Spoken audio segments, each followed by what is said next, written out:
Another injury and another loss for the UConn Huskies. Hello, everyone. Welcome to Slasher U. I'm your host, Christian Rao, here with my co-host, Steve Feck. And we're going to break down number 20 Maryland beating number 6 UConn 85-78.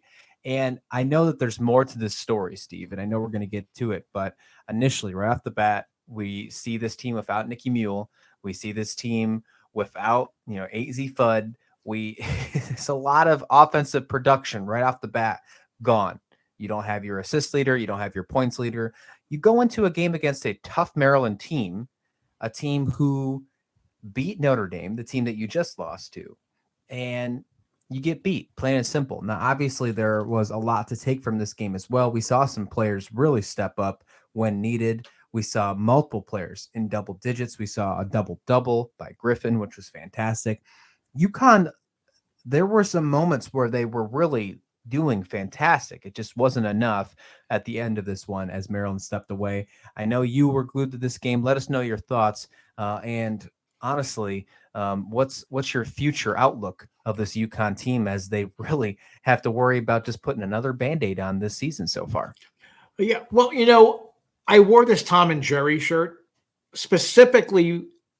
I had something else on. I put this on after watching this game because not only was this probably the most fun game that I've watched all year, each team found ways to have the other, slam their hand in a drawer or, have a gun go off in their face. It was just wonderful cartoon violence being played out on a basketball court. I mean, it was just a fun game. And Maryland, who also has injuries, okay?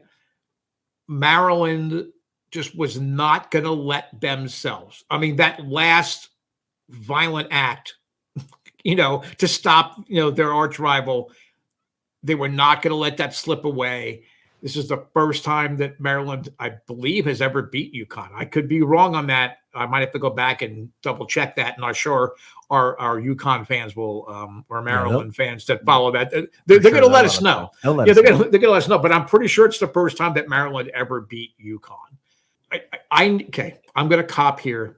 I need to apologize to the fans of UConn women because when we did the season preview, I said this was the year that injuries and lack of depth was going to torpedo any chances of the Huskies winning the national championship. You know me pretty well, so I'm a dope. But for UConn fans, you don't feel that way no more? Well, no, I'm obviously a dope, and I'm trying to cop to them so they understand. So maybe they can be a little bit more kind to me. Not about you being a dope, about you actually thinking that about UConn women basketball team. We all know you were dope, and you can believe that too. Well, you're right. So I'm trying to set the stage here, but basically, no. I mean, I think that they can. I mean, I don't know how many more injuries that they can sustain, but not many. But they're kind of going into a more manageable part of their schedule eventually. So, they can have, people come back, slowly, whatever it would be. There's some that aren't going to come back. I think if they would lose another player for the season, that might be that knockout punch as far as going to the Final Four and compete for a national championship. But I mean, this team has absolutely proven me wrong. I mean, you talked about all the different players, in double figures and all. I mean, Aaliyah Edwards played as good a game as I've seen her play this year. She had 25 points, she had 8 rebounds, 7 assists. I thought Caroline Ducharme and Lou Lopez, Seneschal, they were the sparks. When UConn kept trying to get back in this game in the third and fourth quarter, those were the two sparks that kind of got them going. And it's that way, it seems, every game. This team has really, truly gelled. But they just, they were playing on the road against a Maryland team that already has a bunch of really, really big wins. And I don't want to say it was a perfectly executed game plan, but it's as close as it could be playing against UConn. Abby Myers, Brene Alexander, they were fantastic from beyond the arc. Myers had 20 points to lead the way. Alexander hit 3 key shots from downtown to stop UConn runs again in that third and fourth quarter. We were talking about, Ducharme and Lopez, sort of having to have the, kind of get the things going for UConn, and Alexander really put the nail in, in their balloon there a couple of times. Cheyenne Sellers for Maryland, man, she seemed to have the basketball in her hands the entire game. She was terrific. I mean, she had 19 points, she had 6 assists, and Diamond Miller, who had a horrible first half. Not because she played poorly, but because UConn shut her down. She came up, made some big free throws, had some big shots, in the fourth quarter. So, hats off to Maryland. I mean, they're showing that they need to be taken seriously. It's not just, they had one win. They've had a series of big wins, and they just caught UConn on one of those nights, and they just outplayed them. UConn should not be hanging their heads. They played a great game. Yes, you're nervous about injuries that might be piling up, but I think that they have gotten enough players into the rotation now, Christian, that if someone does go down for a game or two, you're comfortable with what that player can bring. Well, looking at the rest of their schedule for the rest of the season, there is not a single team on their schedule as of right now. If you want to look at the schedule, go ahead and do so. There is not a single team on that schedule with a record below 500.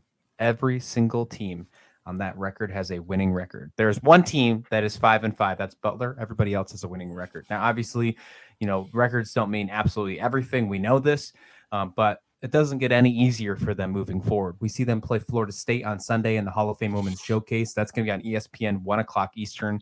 I am so happy to see that on Sunday. Yes. I'm really excited to watch that game. Florida State's 10-1. And to be completely honest, the fact that they don't have a number next to their name is just bizarre to me.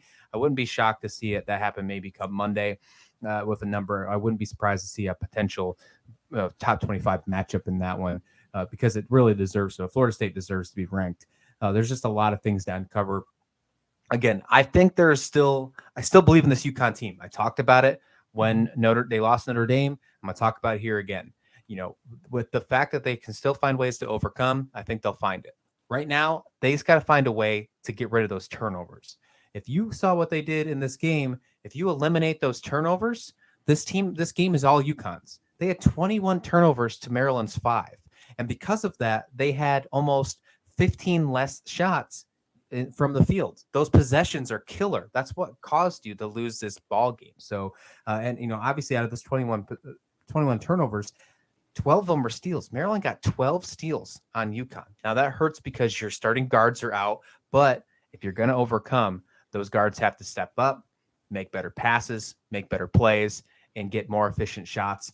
And that's something that they got to look forward to. And they can't have 21 turnovers against a team like Florida State.